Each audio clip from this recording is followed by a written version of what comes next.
Okay, so welcome to my new YouTube channel. I am The Shadow, and I thought I'd kick off the opening of this channel with a creepypasta reading written by none other than The Shadow. Let's begin. Before I begin, I want to make one thing clear. This story, and all the events that have happened, are completely true. I have changed or switched the names of people to protect their identities. If you have any questions regarding this or other stories, contact me by email. During the fall of 2013, I moved to the small town of High River, Alberta, and took a job in a local restaurant on the advice of my friend, Jay. Things were going well for the first few weeks, with little problems, until one evening after work.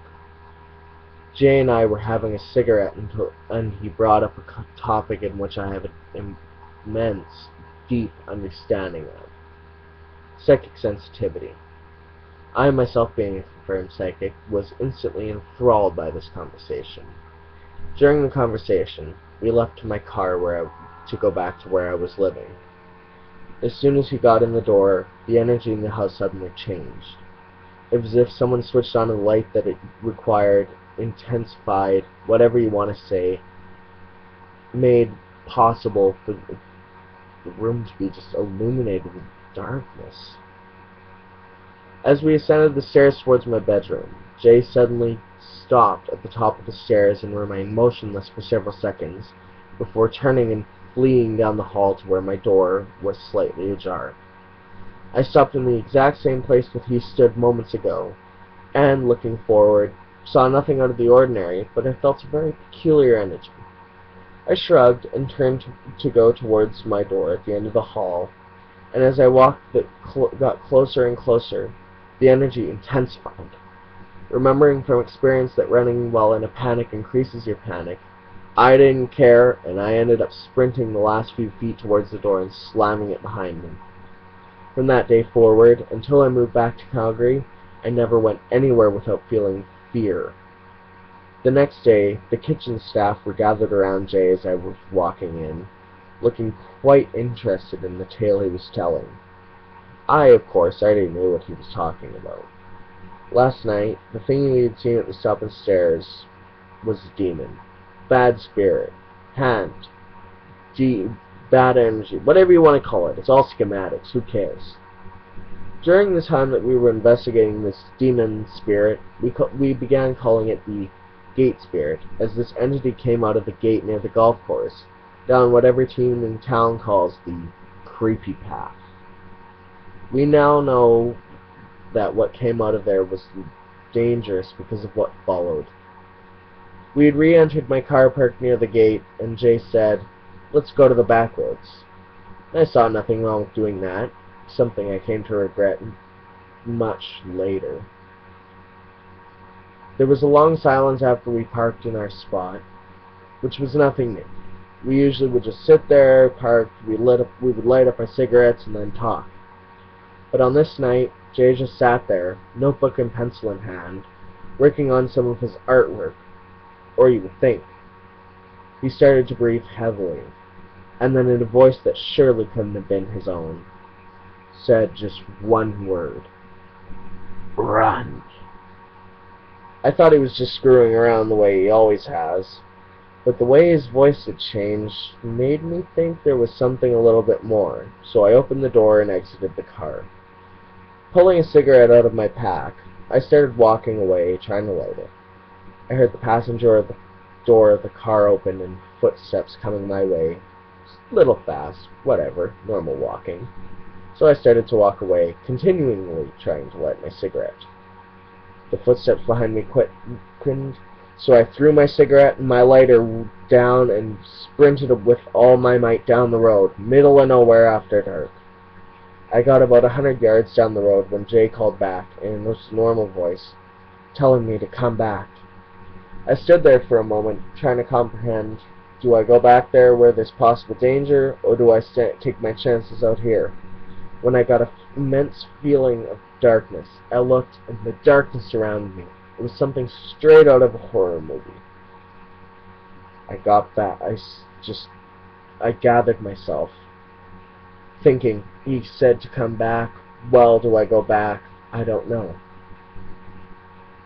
After feeling that darkness, I took off running faster than when I had run out there. I don't know, it was fight or flight or anything, adrenaline.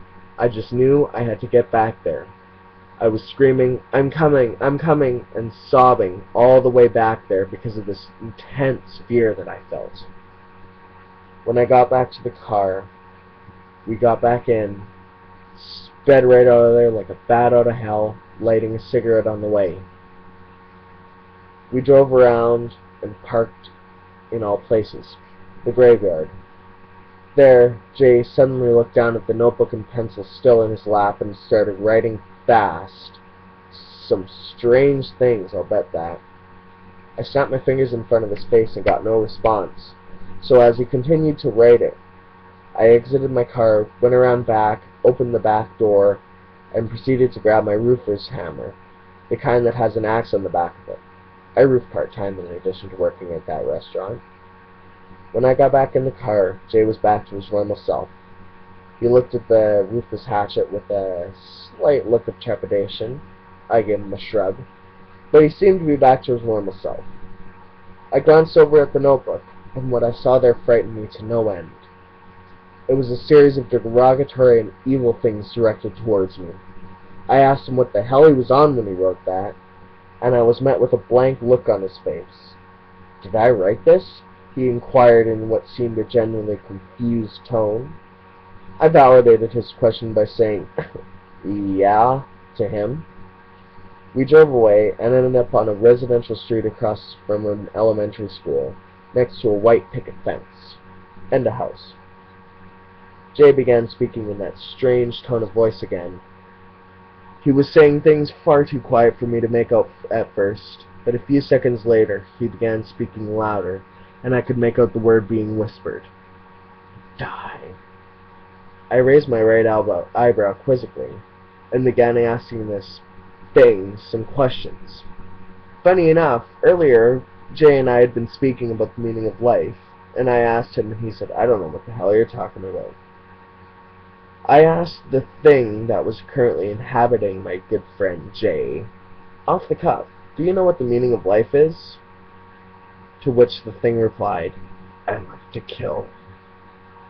Some of the things it was saying now were, you wrecked my home, die. You killed me, die. Jay exited the car and walked up to the fence. It grabbed one of the white pickets and snapped it off. He then walked about 6 feet towards the right and grabbed the entire fence and began shaking it, trying to break it down, only succeeding in shaking the living hell out of that fence. He then walked back to the car and got in. I got back in the car, and the thing in Jay said, drive. I asked, where to? And the thing just pointed. I'm sorry, bringing up this memory just fills me with so much fear. I drove off a little faster than I should have to avoid a charge of vandalism on my record, and followed the not-so-subtle pointing directions that thing was giving me, until we got to what I now refer to as the secondary gate. I parked the car and left it running, and watched as Jay got out of the car and walked over to the gate. I watched in confusion as Jay grasped the gate, turned around to look at me, and said, you silly boy. And then Jay collapsed in a heap. I had to pee, and I got out of the car at this point, because, you know, you gotta go when you gotta go. Middle of nowhere, no one's gonna see you, so go ahead. After he collapsed, I walked over to his limp heap of a body, prodded him in the ribs with the toe of my sneaker, then pointed and just laughed at him. Small chuckle. He regained consciousness shortly after this, and then asked where he was. Before I could reply, he said, oh shit, we gotta go. We ran back to the car and drove away as fast as my car would go, and I drive a fast car. I dropped him off at home later, and then I drove home. When I awoke the next morning, nothing seemed amiss, other than the general unease that I felt almost every day at home. I went downstairs, showered, shaved, put my contact lenses in, and as I looked up to look in the mirror, I was horrified to see that I had a black eye. And it wasn't just any normal black eye. It seemed to shift positions ever so often. But that may just, looking back, it may have just been a trick of the light, until I arrived at work when my kitchen manager inquired, "Busy night?" I asked him what the hell he was talking about, and he said, "Well, what's that black eye?" And I said, "I don't have no idea how I got it." Things were interesting at work, and I seemed to go back to normal, and then my kitchen manager asked me again later, "Seriously, dude, what the hell's going on?" I went to the bathroom and looked in the mirror. The black eye had shifted yet again. Later, I found out that that demon had been messing with my body. I had cuts, bruises, scratches, the likes. I had been pushed down the stairs, everything you can think of.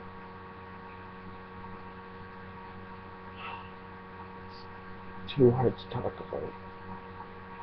Later that day before work, I was driving around town and happened to pull into a parking lot. I had a sudden urge to grab Jay's notebook from the dash and start writing madly. I don't remember writing what I did, but the next thing I remember after feeling the urge to write is feeling intense terror after I saw what was written on the page. I arrived at work, needing immensely to speak with Jay. He wasn't there when I arrived, so I checked the schedule and saw that he had the night off. I immediately called him on the phone. This wasn't just any regular, "Hi, how you doing" call, but this was a call of pure desperation. I said that tonight was the night that we need to end it all. After I got off work, I picked him up and we drove to the white gate on the Creepypasta. I proceeded to do what I call a clearance seal, which means I do an energy clearing on the gate and the surroundings, and then seal the gate to prevent the gate spirit from ever wreaking havoc with anyone again. I've done some other shit on multiple occasions, and the stuff that I did wouldn't have worked on the spirit. Nothing would have worked. It was right out of the bowels of hell. As I was going through this process, I was unaware of my surroundings and what was happening to Jay. Later, over coffee at just past 3 in the morning, he told me that while I was sealing the gate, he saw a woman hanging from a tree that we had seen on a previous occasion, still hanging there. She screamed in his face and then immediately vanished. After that, everything seemed safe up. The next day, my black eye was completely gone. The scratches, cuts, and bruises had faded away like magic. I know it may sound cliche, but that's what happened. Leave it or take it. All was well from then on. 2 months later, I heard from my friend Jay that he and his friends Carl and Robert were walking down the creepy path, and they all saw the hanging woman. I had already moved back to Calgary at this point, and didn't care about whatever the hell was going on down there. But, as you may know, I did go there recently, started walking towards the gate. I got about 50 yards down the path, then realized I had to go back. I got back to the car, looked in my rearview mirror, and to my horror, I noticed I had another black eye. I drove fast as you can... Oh God, you couldn't imagine how fast I drove back to Calgary. I got there in 40 minutes. Normally it takes an hour. I awoke the next morning in my bed, safe and sound, looking in the mirror. The black eye was gone, and everything seemed back to normal.